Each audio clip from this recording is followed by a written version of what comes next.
But we don't show prep, so so he had no idea. I just barely make it in. I'm sure you can tell, but we don't show prep. I mean, let's put the cards down on the table here.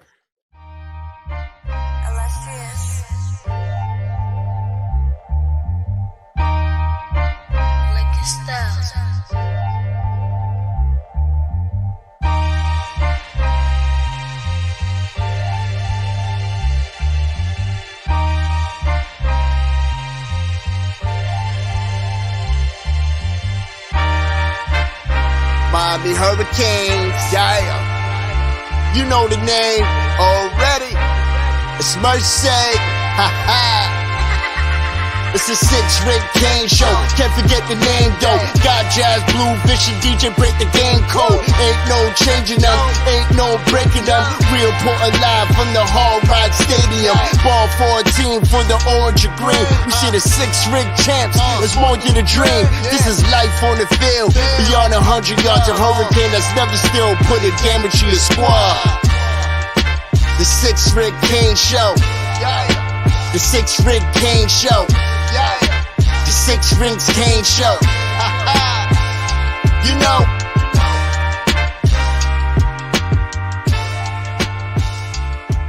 What's wrong with us? Seriously.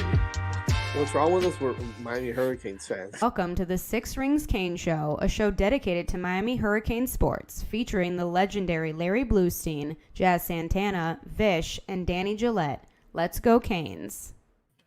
Let's go Canes indeed. Welcome to 6 Rings Kane Show on a Monday night, December 11th, joined by Jazz and Blue. How's it going, guys? Good. Jazz and Blue, I'm DJ. Come on now. I'm about to leave the show. What'd you say? I said Jazz. Jazz is at a wedding tonight, and DJ is filling in for him. DJ is not filling in. DJ is, of course, a regular. I am not getting married, so I am here on the 6 Ring Kane Show. Well, Jazz is not getting married. He's at a wedding. It's not Fair Jazz. enough, so. It's not Jazz's wedding. Otherwise, I'm going to wonder where my invite was. But oh man, sorry about that, DJ. This is why I don't usually introduce the show. But welcome to the 6 Rings Kane Show, where we do no show prep and it shows. All right, so it's been a crazy, been a crazy week. I guess we'll start with the exiting players. A lot of news over the weekend. I guess Matt Lee is going to the NFL. That was a pretty big blow. Colby Young has entered the portal. But getting Kiko back is a big win for the Canes there. Yeah. But that's kind of been the movement over the weekend in terms of key players. I guess I'll start with you, Blue. Did any of these moves surprise you? Is there anything that stands out in terms of good or bad? Well, when somebody like a Matt Lee goes to the NFL, you can't fault them. I mean, because that's what, obviously that's the objective, for these guys. And certainly he gave Miami a tremendous year, kind of maybe also served as a role model and somebody coming up. There's a few other younger guys that probably will jump in there, take a lot of reps, during the offseason and into the spring. So from that standpoint, no, that didn't surprise me.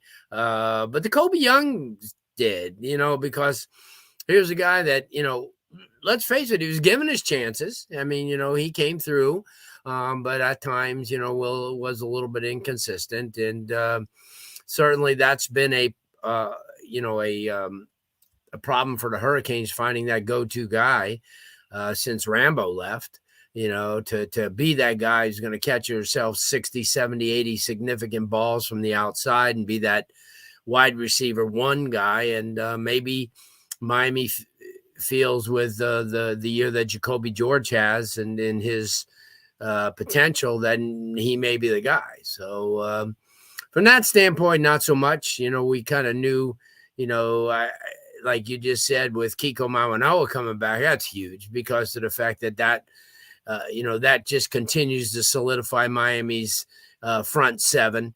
With Bain and a couple of other guys that they're coming in this 24 class, that's going to be just crazy good. And yeah, I just think that everything's playing out. You got to get the quarterback. I know Cam Ward's in town this week for a visit, so that kind of that helps. If you can get somebody like him, that kind of starts making your offense look a lot more potent. And as we knew last year, Bish, that the offensive line depth was getting greater and it was a positive. And I think it's going to kind of play off. And it's just a long way to go. I just think there's so many more moves to be made. Remember, they lost a lot of kids out into the portal. Now they have to start bringing some in, and I feel they will.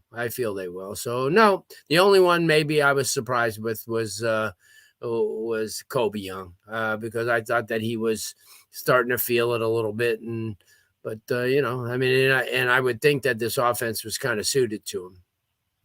Yeah, I do think just the log jam at receiver. There's so many players. We talked about this a couple of weeks ago. He's still, as of now, it looks like Restrepo. He's still here. So you got him, you got Burchard, you got Jacoby.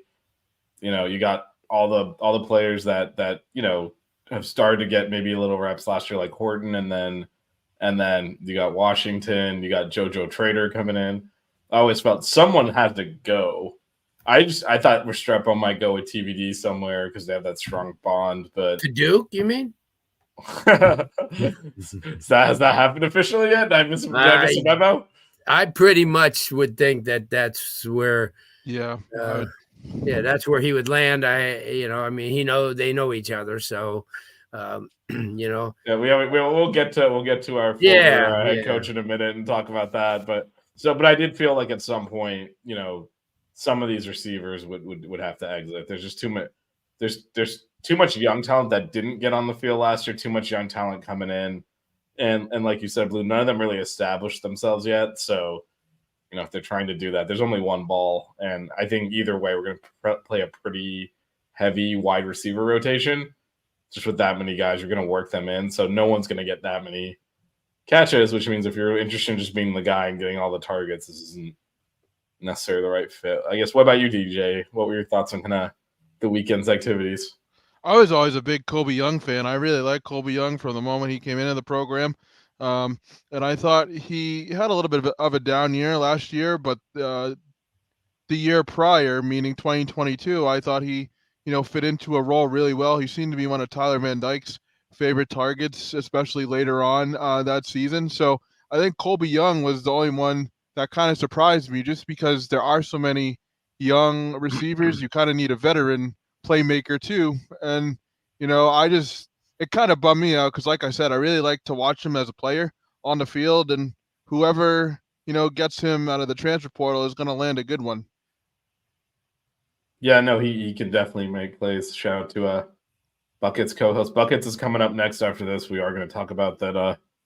I'll use basketball in air quotes. Yeah, you don't even know that I'm in the hoodie. I just Why are you in a hoodie, Blue? Is it a chilly? I did notice 72 degrees. I did notice that DJ, who's in the coldest climate, is the one not in a hoodie right now. So no. I mean, it's 40. Let's see, 40. Actually, 35 right now. So it's a little bit warmer than the last couple of days. So I will tell you this, just to make you feel. I was up in Tallahassee this week for the state championships, and Friday night it was 31 degrees with a wind chill of 24. All right, that makes me feel a little bit better. So there you go. So I got my cold weather in for the decade, and that's it. And I returned to beautiful 82 degrees today. Thank you, Melissa, for noticing my hoodie. You served your time, Blue, and now you can go back to the 82-degree weather. Fair enough. You've earned your keep. Thank you. she's now done judging you, Blue. Yeah, nice. Nike hoodie, Adidas hat. I'm just a regular model for all the paraphernalia tonight. I like that hoodie though. That's a very nice hoodie. My Prep Red Zone hoodie. Yeah, my why not? company that I do all the stuff for. So yeah, no, it's That's cool. yeah. I'm sorry, I cut you off, DJ. You were still answering. No, I was just saying, like, I'm as a fan, I'm gonna miss watching Colby Young. I understand that there's a logjam at receiver, but I thought he was one of the more consistent playmakers, even with the little downturn in production he had last year at times. But yeah, Young was the only one that really surprised me. I thought the others, they're gonna, Matt Lee's gonna test out his stock at the draft, and Malgo is coming back, so I think they both made the right decision, and the NFL needs offensive linemen, and the NFL needs you know centers and big time linemen. So I think Lee will definitely find a home. Sure.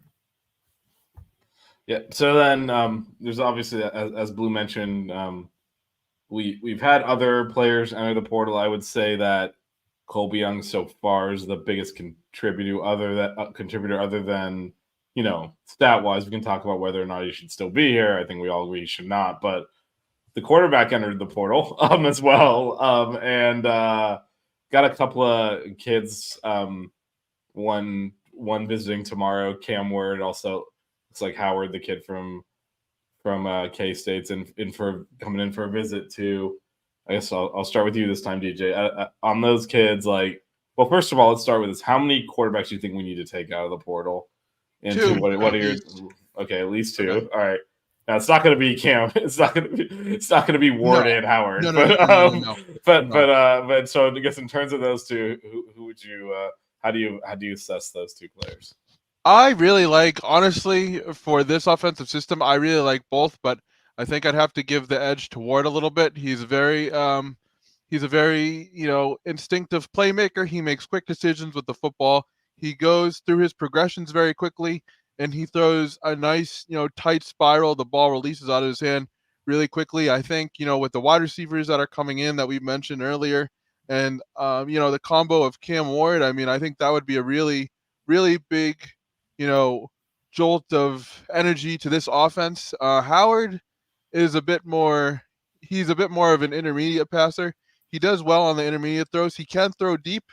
That's not necessarily a weakness. And also, Kansas State liked to run him in the red zone. I believe he had 9 rushing touchdowns last season. So he does offer a little bit of running ability, but I think overall, in terms of pure playmaking ability, and passing ability, Ward brings a little bit more to the table. I also think he's a little bit more of a better runner as well. And so do you think, DJ, then that running is going to be an important component of Dawson's offense? Because we had one quarterback this year on the roster that was really mobile, and he'll be taking his first snaps in the Pinstripe Bowl. So is that something you think we're looking for, or is that more just something you prefer? Well, I think it's something that's just useful to have in your bag of tricks. You know what I mean? I think either one would fit good in Dawson's offense. If you're looking for more of a pure pocket passer, which I believe is what Miami wants with this offense, Howard would be the guy. But me personally, I would love to see Ward in Miami. I know his quite frankly asking price may be a little bit high, but we'll see what happens. Yeah, I tend to not worry about the money. Any big like whoever gets him will end up paying him. But there are several schools that'll pay the same essentially, and it's just like that. If you choose not to participate in the NIL game, you're not going to get squat. Right. Let's be real. Exactly. But it's not. I think it's kind of a little bit overblown in terms of they bought this kid. There were 10 schools willing to buy the same kid at the same price. He picked the one, and then they ended up paying the price. So to me, I'm not really worried about the monetary side of things there. Right. It's just very interesting to think about when you look at how NIL has affected recruiting, so quickly, and in just a matter of months, NIL is at the forefront of college athletics, and it's just crazy. They're talking pro level salaries for college kids who haven't even played a snap in their in some cases in their respective uniforms yet, especially coming out of the transfer portal. Right, but it's a that's how the Right. open market works. You pay for Right. potential, so it's I basic mean, economics. right, No, it's basic economics. It happens in every other business. right. But I mean, it's just crazy when you think about how it's turned into more of a pro style game economically, as opposed to the amateurism of before. Now, I'm all for it. I'm not going to sit here and say, get off my lawn, no NIL or whatever, but it's just very interesting to see the dollar amounts being thrown around. It's a drop in the bucket compared to the TV contracts the schools are signing. That's why. Yeah. Yeah, exactly. Blue, what are your thoughts on the I guess overall on the quarterback position and in particular those two kids? Well, the only team that probably couldn't afford him are the Dodgers right now. So, Well, apparently, I saw the reconfiguration. Yeah, of the apparently they're contract. not paying him. He's showed up for free, and they're going to pay him in 20 years or something. Yeah, so. yeah. 20 years, he's going to get 888 million or something, or no, 788. He's Getting going to get $2 million a year for a while. So I'd still take that. I hope. Yeah, I hope he indexed the deferments to inflation. yeah. Well, I'm with DJ a little bit on the quarterback situation. You look at Ward; he's more of a dynamic quarterback. He kind of gives them more of the field. From a run pass type of guy. He's not as accurate as Will is. I mean, as far as being a pure quarterback or passing quarterback, but he does add that. I think something that Miami really, really, I think it changes the offense in a positive way to have somebody like that. And and as Vish said, you're only going to get one. You're not going to get both. So, you get one here, and I think they got a real good shot at Ward. I really do, because I just think that he understands. I mean, when you look at somebody like a Restrepo, or you look at somebody like a Bobby Washington or a Ray, or even Jacoby George, he realizes that he has weapons around him, plus a running game that potentially could be one of the best in the country by the end of the year.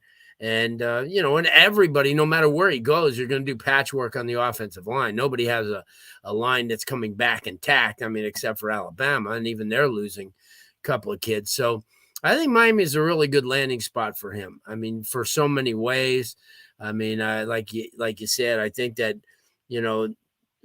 Mario Cristobal's familiarity with the West Coast and the Pac-12 where he's coming out of. I think I'd like to see him. Will would be a great option if they don't get him, though, because he doesn't, DJ, really change the offense. I think he comes in and pretty much maintains the style of quarterback we've been used to, because as we mentioned, and Vish mentioned, that, we didn't even see JB at all. We'll see him in the Pinstripe Bowl, but we didn't get a chance to see him throughout the year. And, it's a good opportunity for him, too, to make use of these practice days in the game, because he has to understand, if he's not ready to get into a situation, at this level, it doesn't matter where he goes, because he's not going to be able to, all of a sudden, become that guy. I mean, he's still in the learning process. And I think that because he's invested so much time here, and, there's a great relationship with him. I know Mario Cristobal loves the guy. So, I mean, if you could get somebody like a Cam Ward and keep Ja'Cory Brown with your incoming kids that are coming in, I think you've got something pretty good. So you think we'd be okay with you'd be okay with going into the season with the depth chart of, let's just say, Cam Ward, or some quarterback that, is a bang on college starter, then Ja'Cory Brown, Emory Williams, and Judd Anderson? Yeah, because if you don't, because as you just said, Vish, you're not going to get those two marquee guys. So with that in mind, why don't you go into it with two guys that have played? Especially Emory played, against Clemson, and they won. And that Florida State game until he got hurt, obviously he was, and he's really in the infant stages. But I think Ja'Cory Brown would be better off for himself and his future if he stayed around, because he's going to learn a lot more here. You know, how many times have you seen it? The Chantrell Hendersons, they've had a few where the guys weren't really productive and at the college level, but then they Sam Shields and they went on to the next level and enjoyed success. And that is for a number of reasons. And I think somebody like Ja'Cory Brown has got a really decent upside because of his size, because of his speed. He's got a good arm, and he's a very intelligent kid that I would not mind going into the spring with Cam Ward and him. And then, as you mentioned, Emery, who's in the healing process, and then you get a few other young kids that are coming in. So I think if they could land him, they've done a great job. I think they've really, and especially if he comes in now or, you know, in January, because we didn't have that last year. You hired your offensive coordinator way late, and he and Van Dyke really never got on the same page till after spring.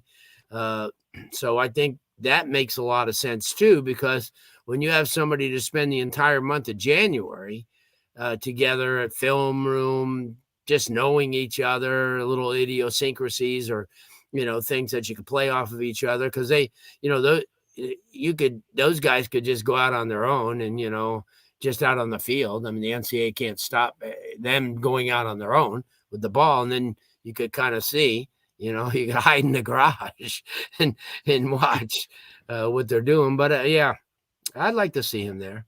And I'm more so saying this for the fans too. Just if for some reason Cam Ward is not, you know, a member of the Miami Hurricanes and we pick up Will Howard instead, you know, that's nothing to be upset about. Will Howard is still a very good quarterback. You know, I think if you can pick from either of the two, you know, those are solid choices. So I know, like I said, I think Cam Ward might be a little pricey. We can play the NIL game, but if for some reason Miami doesn't land Ward, Will Howard is certainly not a bad option at all. I just think Cam offers a little bit more upside. Yeah. So one other, and David, if you watch back on the show or down on the podcast, I think we all landed on Cam Ward as the guy we want. One other name I want to throw out there to get your opinion on. We can start with Blue on this. Is Dante Moore? It sounds like, and this is Bruce Feldman's reporting, that he is willing to, you know, if he feels he's in the right situation, to sit. He's not necessarily just looking at immediate playing time. How do you feel about him as that kind of second option? And do you think that that's viable at all? I'll start with you, Blue. Yeah, well, I've watched, you know, I've seen what he could do, and he's a really good, a lot of potential. But I would like, just like we were talking about, I would be happy to go in with Ja'Cory, and Ja'Cory's a lot more advanced than Moore would be, you know, because he knows he knows the situation. He's a really athletic guy, and I just want to be in a position where if your top guy goes down, I know that's really hard nowadays to keep two really good type of quarterbacks, but I think Ja'Cory's better off as a guy, and just in case, and Emery, both of them, you know, I mean, you know, I know people are, oh, well, Emery's not this. Yeah, beat Clemson though, you know. I mean, he showed that you know, he's got potential. You know, I mean, if he works real hard and recovers, and then you've seen quarterbacks, and I've seen them. This is how stars are born. All of a sudden, I've seen guys who come in as freshmen or sophomore and had that extra year, and all of a sudden start to live up to their potential, and then they're big time. Oh man, this guy's great, and I think Emery could do that. I really do. I think he's got the potential, you know, to be one of those quarterbacks. He just needs time. I mean, we threw him into the fire big time last year, and I thought, you know, I mean, he didn't crap the bed. I mean, you know, he did what he could do. You know, I mean, yeah, to answer your question, Vish, I would much rather keep what they have if they could get Cam Ward. Yeah, definitely. So, I would much rather, you know, go with Ward as well. I mean, I think Moore, he's definitely a good quarterback. I'm not trying to discredit him, but at the same time, you know, is he that much better to where it would be worth, you know, not developing Emery as much, you know, by bringing in Moore? Does Moore take the program to the next level. I think he had a good season last year. I think he had over 1,000 yards and 11 touchdowns. But, I think Ward takes the program to that next level. Moore, I don't know if he takes the program to the next level of where we want to be. So I wouldn't be upset if Moore came, but I don't think I would much rather either Moore or Howard than Moore. I mean, excuse me, Ward or Howard than Moore, just because I don't know if Moore is the type of guy that we want in the quarterback room right now, especially with Emory in tow. Okay, fair enough. Let's. There is a no chance you're getting Howard and Cam Ward. They're both going to be starting. Howard wants to start, obviously. Well, they're both going to be starting somewhere. So Sure. Not to mention these quarterbacks are going like hotcakes anyway. So. Yep. I'm gonna pivot a little bit to do some price picks, then bring Melissa in to get her thoughts as well. She's backstage. So the sponsor of the Six Rings Canes show and our bucket show, which is coming up next, by the way, if you're interested in talking about that hoops game, and I don't know why you would be interested in that. And 5 Reasons Sports is Price Picks. Price Picks is a great daily fantasy game where you bet on statistics. You have 2 to 5 players you pick. You pick the over and under on their stats, and if you get them right, you win. The more you bet, the more you can win. The more you include in your bet, the more you can win. And right now, if you sign up for a new account with Price at PricePicks.com with the offer code 5, that is FIVE. 5 Reasons Sports and Price Picks will match your first deposit up to $100. That is PricePicks.com. Offer code 5. That is FIVE. Let me bring Melissa in here. She saw these hoodies going on. She had to join in the fun. Well, I mean, I always wear a hoodie, so. I know. You're just adding to my comment earlier. You're not sick of me yet? It'll happen eventually, I'm sure. You're just adding to my overall vibe of DJ being in the coldest place out of all of us and the only one not wearing a hoodie, so that works. I wear a hoodie every single pod. I know. You grow hair on your chest living up here. I'll tell you that right now. Well, that's probably not a great thing. All right, so just before we're going to talk Manny Diaz and Blue's comment they think TBD is going to do. But first, do you have any thoughts on Cam Ward versus Will Howard, what we were talking about before you kind of came on? Which one would you prefer? I just need us to get a quarterback as quickly as possible. If we're gonna hope to get like any other like high school flips or any other big time receivers, whatever it may be, out of the portal, we need to have a QB1, and we don't have that right now. So you think it's hurting our recruiting right now to not have that? Unless Cristobal and the Loafers are hiding something that we don't know.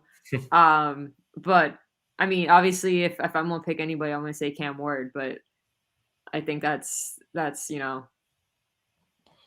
it seems to be the consensus, and he's gonna be on campus tomorrow. So we'll see what happens. Yeah, just lock it down tomorrow, get it done. Right? Don't let him leave without committing. Go bring a hoodie to him. Shoot, that might be a recruiting violation. Than I have. Don't bring a hoodie. That might not be on the up and up. This NIL landscape is confusing, and I don't know what a violation is.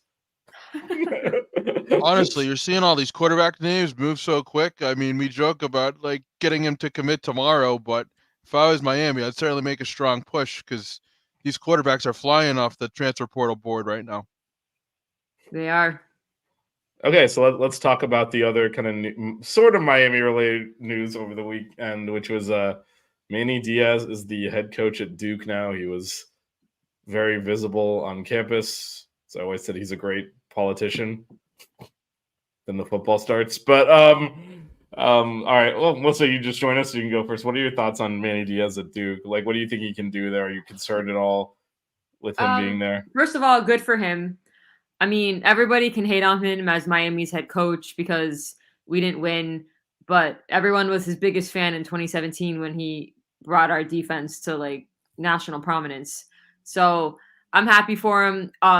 It was nice to see like all the Penn State fans like wishing him well and thanking him. I don't wish bad for anybody, but he is a coach in the ACC again now, so obviously I'm rooting against him.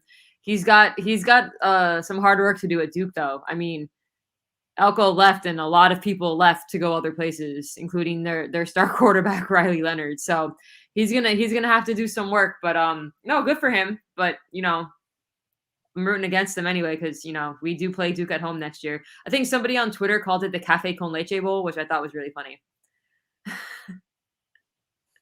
That is sure. Okay. And then would you be so you mentioned, they lost Riley Leonard. They don't necessarily have a quarterback.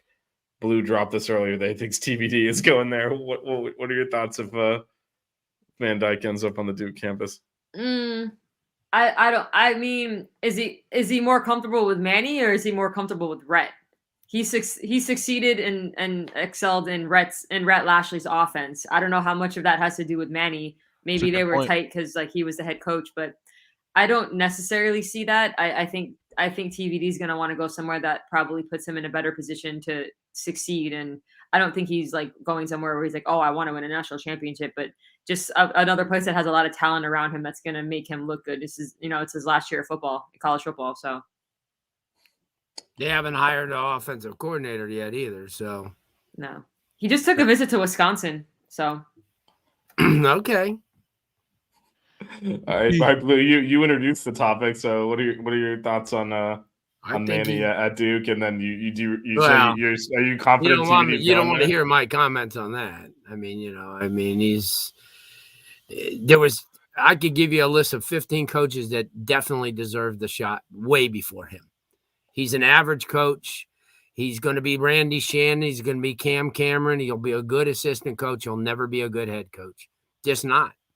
And to give him 2 Power 5 jobs as his first 2 coaches, I think it's ridiculous. I know. I mean, I'm into the recruiting, and I know a lot of guys who are coordinators. I know guys that are head coaches at smaller programs that deserve that opportunity way before him.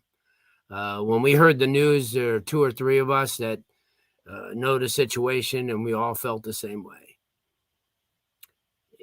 If he got the job at Troy, I would be surprised. So I don't understand how he would land in a situation like that. But I'll give him 2 years and he'll be gone. So it's just the way it is. All of a sudden, Elko got them into a position where they're winning, and they were kind of a threat when they would come in and play beating, like a Notre Dame or beat somebody like that, or play Notre Dame down to the end. I think that program regresses now. Remember, of the kids that left, 7 of them were 23 and 24 years old. So, and that's really tough. You don't get a kid at Duke, Stanford that comes in there for a year or 2 and leaves. It's not basketball. So that's my opinion.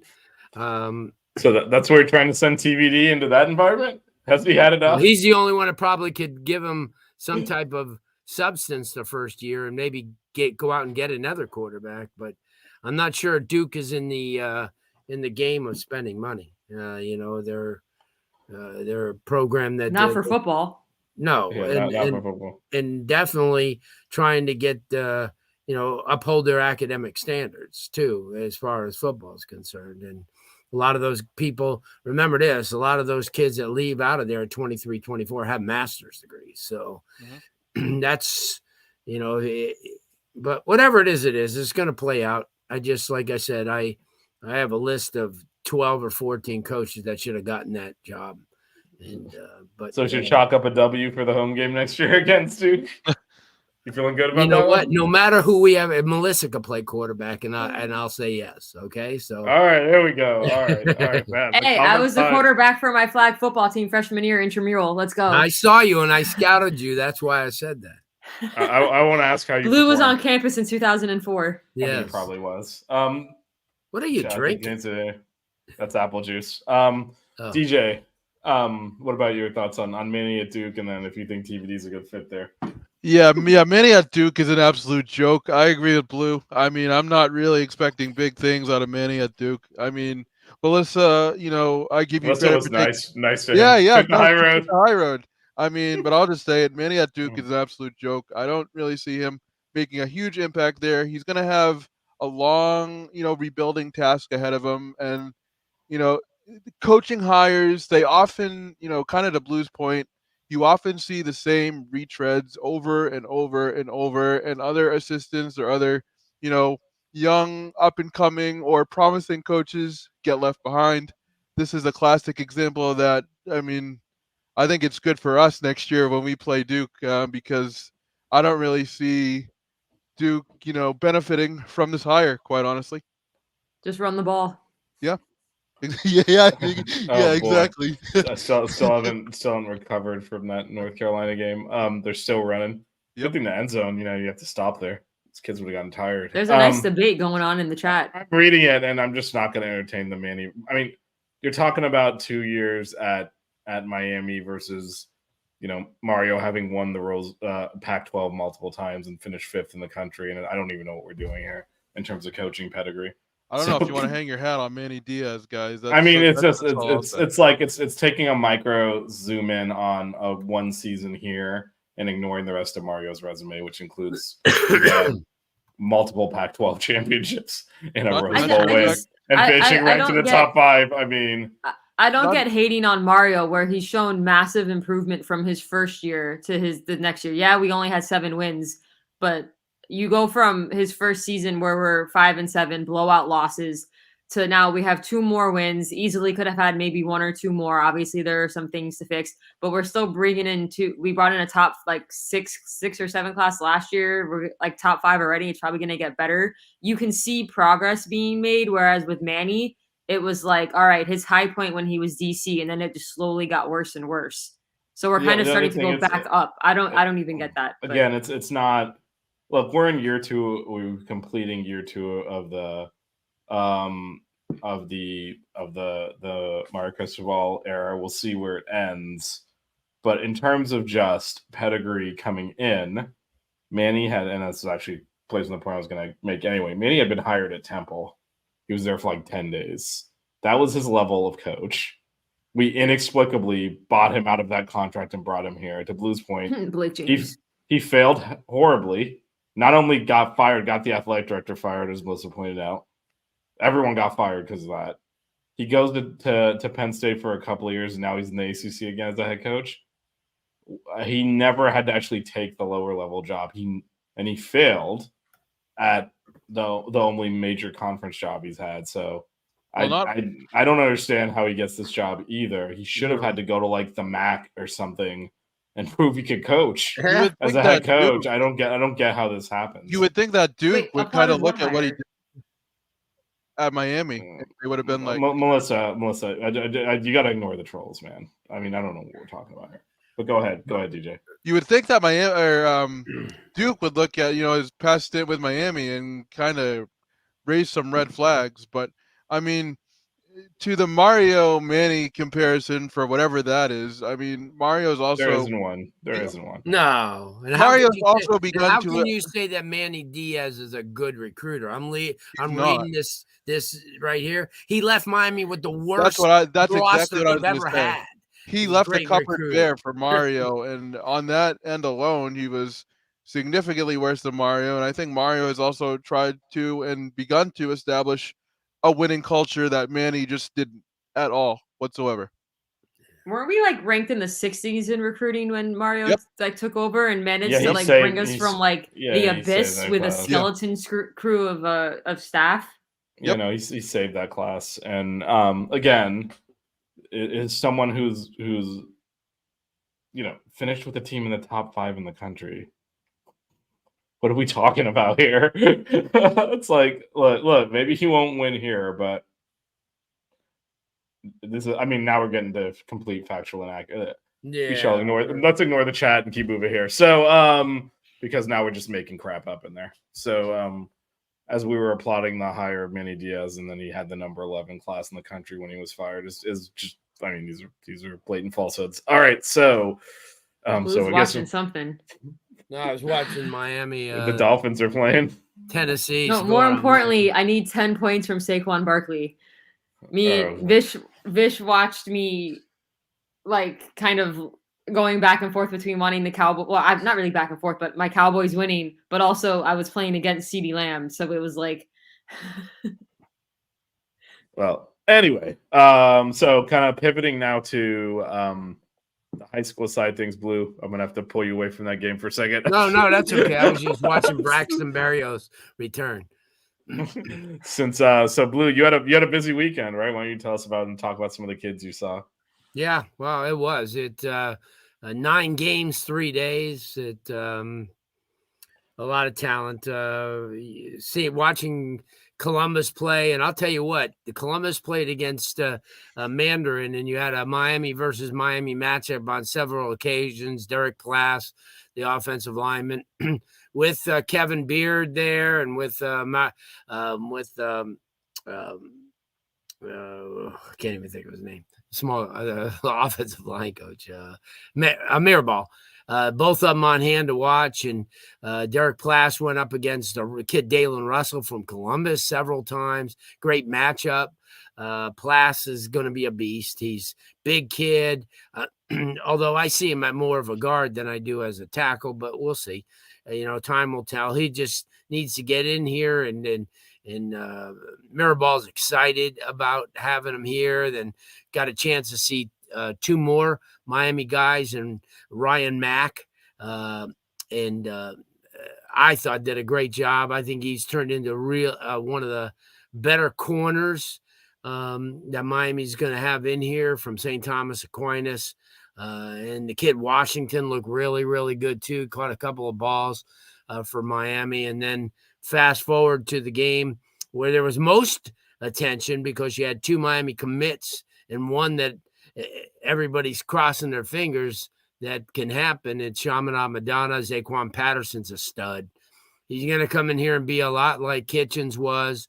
Big physical kid, good, really good safety. And then you had you had Jeremiah, who everybody wants. Brian Hartline parked himself on the sideline the whole game watching. And I just think that Miami's putting on the full court pressure with Kevin Beard there, and spending a lot of time watching. Josiah Trader had a really good game, caught a touchdown pass. I mean, Chaminade could be a small college team. I'm telling you, they went against an undefeated team that they played last year, Clearwater Central Catholic. Within 10 minutes, it was 21-0. So, and they went on and win 56-0. It was their 9th shutout in 10 games. They're a pretty good football team. Other teams, obviously, Miami's trying to, probably now look at some of the other kids.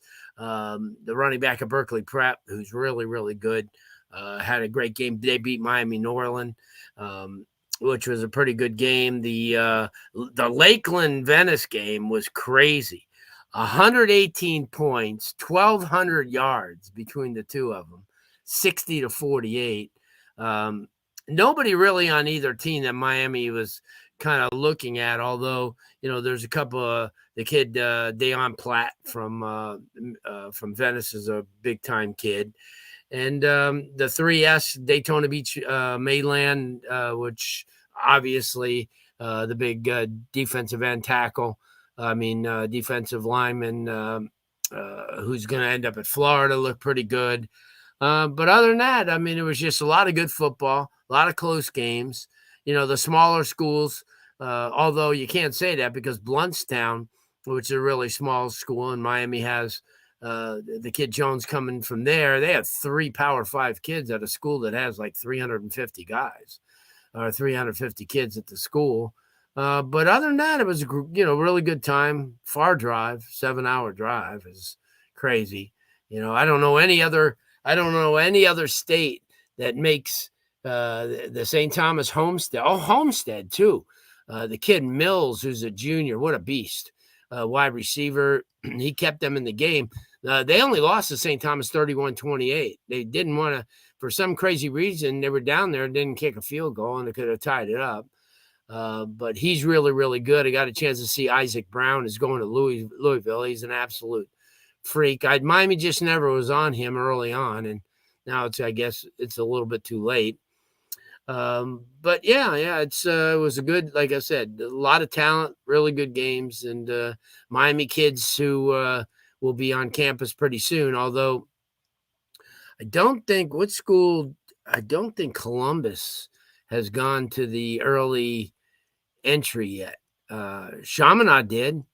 And so we'll get a chance to see JoJo Trader and Zaquan Patterson on campus early in January. So that's a good thing, because both of them are going to be looked upon to maybe play, not a starting role, but definitely, especially with the departure of James Williams and also with Cam Kitchens, you're going to need some big time guys. I'm sure they're going to work the portal, and people have to understand that Miami's lost a few kids from the portal. Now they got to get some. They still haven't replaced a lot of the kids that left, and I think that's what the next couple of weeks are going to be like. So that's it. So do you think, I will say I don't mind. go ahead. I don't mind losing kids to the draft. I hate when we lose like big time important guys to the portal. Like, yeah, I agree. That Colby Young leaving kind of hurt me a little bit, but we do have a lot of other guys that can step up. So I was like, it's all right. But I see why he left. But like, I don't want to be losing our big time players to the portal. If they're leaving, it's because they're going to the draft. Yeah. Well, welcome to Alabama's starting left guard just went into the portal and came here last year. It's the way it is. Yeah. And improve the heck out of his tape. He's gonna get drafted. And he was gonna get drafted from Alabama too. He improved his bank. No, but he's gonna get drafted in a lot higher round now. He looked really, really good this year. He's got a lot of good tape. Yeah. Well, it depends what he does at some of the combines too. So, but you wouldn't. I guess my point is, you wouldn't think you need to leave Alabama to get more exposure, and he did.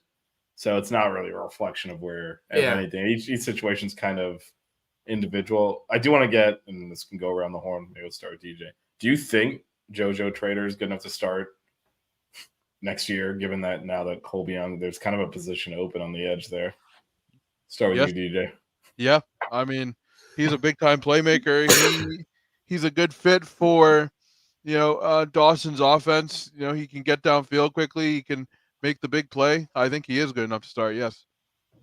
Blue. Great athlete. He's going to come in and he's going to push hard. Offensively, you see, he's like having a pitcher who was also a catcher, because being a really good wide receiver, he also plays in the secondary. So he kind of, he's got great anticipation. He knows where to go. He runs tremendous patterns, and he's going to push. He's going to push for playing time. Starting is different, but although we had a running back that a lot of people say, oh, well, by the end of the season, he may be in the mix. Well, by the end of the season, he was a starting running back. And Fletcher's a whole different deal. And, talking to Kevin Beard about him, he just said there's just something about that guy that just you can't explain. A kid's just turned 19, and he gets it. And I think that Trader is in that same. You see, Trader and Josiah and what's his name, the linebacker out of Central that they got. They all played on the same youth team, and they also played on the same senior pace team as freshmen. And they all played at the varsity level. And that was the one with Shamar Stewart on that team. Shamar was a senior, I believe, at that time. And but another receiver that kind of just popped up into the portal is Ja'Cory Brooks. I know that right now Georgia and Alabama, Georgia and TCU have the edge, but he's waiting to see who Miami gets at quarterback. Because let me tell you something, if he gets in, you get him in here, he's a big-time kid. Big-time kid. He just think he got lost in the shuffle. He was in a doghouse, lost his starting position, and then was relegated to backup. But that kid coming out of high school was just a man-child. And he played a lot for Alabama. I just think once you get in the Nick Saban's doghouse, it's not a comfortable place to be. And honestly, we were talking about, getting, enticing quarterbacks to come here. I mean, if you get a Cam Ward, that could be an easy sell to the receiver as well. Definitely. It's all a domino effect in some sort of way. That's why I said I want a quarterback as soon as possible. Yep, I agree. Because it's gonna affect the rest of the recruiting, especially from the portal. But to Vish's question, do I think is JoJo Trader a starter next year? I don't think anybody doubts the talent that he has. I think he could be capable of starting. Will he? I just think there's a lot of guys that are fighting for those positions, and those guys have already been in the program the last year. Jacoby George. I mean, assuming none of them enter the portal. Obviously, we don't know what's going to happen, but you got to think Jacoby George obviously is a starter. If X comes back, I don't know that he loses his I think spot. he You still should. got Ray. Does Brashard stay?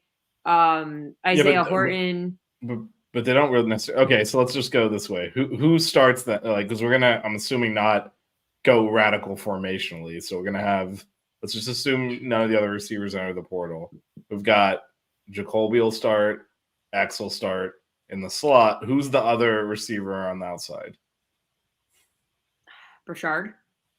Brashard on the outside? He kind of plays the same position as X. He and Ray are kind of smallish. They're probably so is Ray. That's Isaiah Horton. Isn't Washington also more of a? Yeah, he's guy? another one. He's a smallish type of guy. Isaiah Horton will be Isaiah given Horton. an opportunity. Here's the thing. I think JoJo is going to challenge all these guys, but again, he comes in for the spring. That's a lot to learn and do, in the spring and the summer to get up to a starting receiver. I wouldn't be surprised, but I'd also be surprised. Does that make sense? Yeah. But to your point, Melissa, and I'll be on. I think that there's a couple of guys in the portal that are waiting on quarterbacks to go different places. And if Ward comes here, you never know who you get out of the portal. Somebody who might be a junior, senior type of guy that is an established player that could come in here for that year and like a Rambo did, players like that. And you got to strike gold. And I think Miami's got an opportunity because if somebody says, oh, by the way, Miami just got Cam Ward, be surprised how many kids might, say, hey, well, I want to go there. That guy's dynamic and they got a really good running game. They got tremendous coaching and it's a fun place to play. And, and Miami's Miami. The transfer portal changes everything. Everything. So that changed Miami around on the offensive lineman with just two guys. In 1 year. Yeah. Crazy. Yep. So but y'all are kind of dancing around a question a little bit. So is Horton the answer then on the current roster? Well, he's not on the current roster? No, that is on the current roster. Because I was thinking on the portal, that's just new players coming in. But we didn't get to see a lot of him this year. I thought we would see more. Obviously, we did have a little bit of a quarterback issue. But everything you hear about him is, the talent, the potential. One of the reasons do we get the right quarterback that helps him shine? Well, one of the reasons I'm bringing this up is, if you start, we do have a ton of wide receiver depth, but a lot of it is slot guys. It's, Ray, Brashard, X, Washington. They're all much more suited to playing in the slot and working underneath than really staying on the outside. We're much lighter there. So is Tyler Harrell still around? Nope, that was his last season of eligibility. That was it. And not that I thought he was going to get reps, but Frank Ladson also went in the portal. He was a bigger target. So it is really Horton, and that's where Colby Young going. He was another different type of receiver. He was, yeah. So maybe we do need to go in the portal and get a replacement. It's unfortunately left. That's why we need a quarterback sooner than later. Yeah. Yep. Okay, well, we'll see. Tomorrow is Cam Ward on campus. So yeah, but see if the loafers pound the ground there and make the sale here. So I guess move quickly.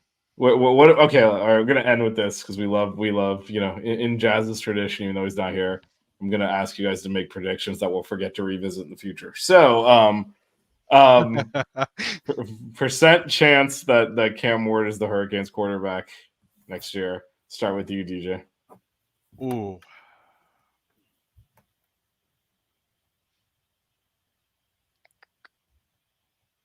%70. Ooh, big number. What about you, Blue? 60. I There was you gonna go. say 50, so I guess I'm the one doubting everything. 50. Unless think- Melissa goes down there and gives him a hoodie, and then maybe it'll go up to 65. I think Miami is in a really, really good spot. I would say the one thing that gives me confidence, and I'm more in line with DJ's thinking, is I mean, we're kind of a known entity at this point. He knows Mario, he knows the coaches, he knows all the things people complain about that program, he knows. Yep. 2, if he's choosing to go here first for his first visit, I think that's a really good sign that he's at least very interested in what we have, because he can pretty much pick his school. Yeah.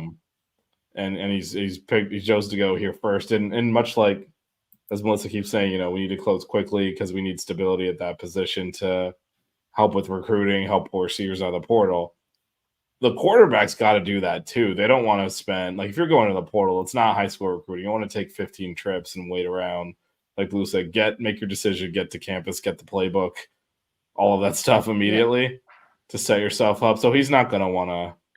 And just as an example as to how important the QB is, you remember last offseason, Matt Lee came down for a visit, and TVD flew in from Connecticut for his visit. And Matt Lee had mentioned that multiple times in the offseason, and even during the year in some interviews, about how much that meant to him and how that, helped with the decision. So just throwing it out there as far as getting that QB in there and helping recruit other people. Right. And Melissa brings up a good point, because now, I'm sure Ward has been talking to, players and, guys that he knows, and maybe he can convince them to come down to Miami, because what you're seeing now a lot of in the transfer portal, especially with the bigger names, is, a quarterback commits to school X, and, suddenly a wide receiver from that same school also commits to that school. So oftentimes it can be a package deal, whether it be a wide receiver or an offensive lineman. Sometimes you can get a 2-for-1 type of deal, which would be nice, I think, with Ward, because he has gotten to know and play with some really talented players. Yeah, but next week at this time, maybe we'll have a quarterback in place. Cross our I hope fingers. so by next week. I know they might be all gone by next week. Well, Right, maybe with a how many quarterback came off the board today. and maybe a quarterback in place. Maybe more players in the portal. Maybe some other players here from the portal. Who knows? Seal the I deal bought tomorrow. Wi-Fi on both of my flights to keep up with recruiting. Well, today was kind of a bust. Yeah. We spent the whole time texting in the Buckets group chat. No news broke. That's why Miami has to seal the deal tomorrow, because you don't know if you're going to get another shot to do so. Yeah, well, we'll see. Again, we'll be back next week at 8:30 to recap it, what I'm sure will be an exciting week for the Hurricanes football program. We are a few weeks out from the bowl game as well, which will be Jakari Brown's audition for at least the backup role for next year. But anyway, thanks everyone for listening. As always, you can get replays of this show with segmented topics on the podcast feed. So make sure you subscribe to the podcast feed at Apple Podcasts, Spotify, wherever you get your podcast. Just search Six Rings Canes. If you're interested in hoops, coming up next on this network, on this very network, we have Buckets. We're gonna unfortunately talk about the disaster that happened on Sunday. Yes, we're going to be discussing that basketball. I'm loath to call it. I'm hesitant to even call what we did basketball, but we're discussing. A game was played. One team showed up. We're gonna Me and Vish showed up. Yeah, we showed up. We're gonna discuss that next on Bucket. So stick around for that. We'll also talk about the women getting back into the rankings for the first time since the preseason ranking, and heading to San Antonio to play Baylor in a big one, in a big game. That's going to be a good one, yeah. So, yeah, coming up next, Bucket, so definitely tune into that. That's also on the podcast feed, so you want to subscribe to that. And coming up soon, we will have a recap of the baseball team's offseason as well. So make sure you subscribe to the podcast, and we'll be here next week. Thanks, everyone, for listening, and, go Canes. Go Canes. The Six Ring Cane Show. Yeah. The Six Ring Cane Show. Yeah. The Six Rings Cane Show. You know.